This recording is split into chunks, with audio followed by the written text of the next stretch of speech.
அனைவருக்கும் வணக்கம்ங்க. 28/8/2025 அன்னைக்குங்க நம்ம தேனி மாவட்டத்தில் இருக்கிற தேனி ஒழுங்குமுறை விற்பனை கொடுத்தலைங்க தேங்காய்ங்க, கொப்பரை தேங்காய், மக்காச்சோளம், கம்பு இந்த நாலுமே ஏலத்தில் விற்பனை ஆச்சுங்க. அதனுடைய வரத்து மற்றும் விலை நிலவரங்களை பற்றி பார்க்கலாமுங்க. மொத்த தேங்காய் வரத்து பார்த்தீங்கன்னா 430 தேங்காய்ங்க. தேங்காய் வந்துங்க தரத்துக்கு ஏற்ற மாதிரிங்க 1 கிலோ அதிகபட்சமாக 57 ரூபா வரைக்கும் ஏலத்தில் கொள்முதல் பண்ணியிருக்கிறாங்க. தேங்காயோட மொத்த வர்த்தகம் பார்த்தீங்கன்னா 24,510 ரூபாங்க.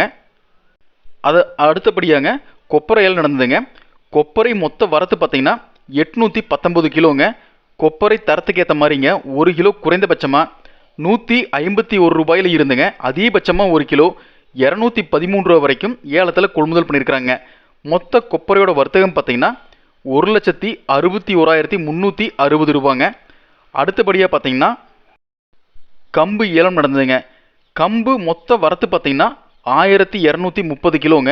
இதில் கம்பு தரத்துக்கு ஏற்ற மாதிரிங்க அதிகபட்ச விலையாக 1 கிலோ 25 ரூபா 16 காசு வரைக்கும் ஏலத்தில் கொள்முதலாக இருக்குதுங்க. கம்போட மொத்த வர்த்தகம் பார்த்தீங்கன்னா 30,947 ரூபாங்க. அடுத்தபடியாங்க மக்காச்சோளங்க. மக்காச்சோளம் மொத்த வரத்து பார்த்தீங்கன்னா 1,035 கிலோங்க. மக்காச்சோளம் தரத்துக்கும் காய்ச்சலுக்கு ஏற்ற மாதிரிங்க அதிகபட்ச விலையாக 1 கிலோ 24 ரூபா 50 காசு வரைக்கும் ஏலத்தில் கொள்முதலாக இருக்குதுங்க. மொத்த மக்காச்சோளம் வர்த்தகம் பார்த்தீங்கன்னா 25,358 ரூபாங்க. இந்த தகவல் உங்களுக்கு பயனுள்ளதாக இருந்தால் லைக் பண்ணுங்கள், அதுக்கு ஷேர் பண்ணுங்கள்.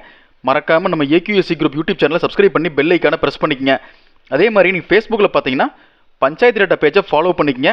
இந்த விலை எல்லாமேங்க விவசாயம் கொண்டு வந்து மண்டியில் வச்சுருவாங்க. மண்டியில் வியாபாரிகள் வந்து ஏலத்தில் எடுக்கிற விலைங்க. அதனாலங்க வெளியில் இந்த விலை கிடைக்குமா கிடைக்காதுன்னு நமக்கு தெரியலைங்க. இது ஏலத்தில் போகிற விலை. அதனால வந்து நீங்கள் ஏலத்தில் மட்டும்தான் இந்த விலைக்கு வாங்க முடியுங்க. ஏலத்தில் வந்து யார் அதிக விலை குறிப்பிட்டு கொடுக்குறாங்களோ அவங்களுக்கு தான் அந்த அலாட் ஆகுங்க. இந்த தகவலை எல்லாத்துக்கும் ஷேர் செய்யுங்க. நன்றி, வணக்கம்.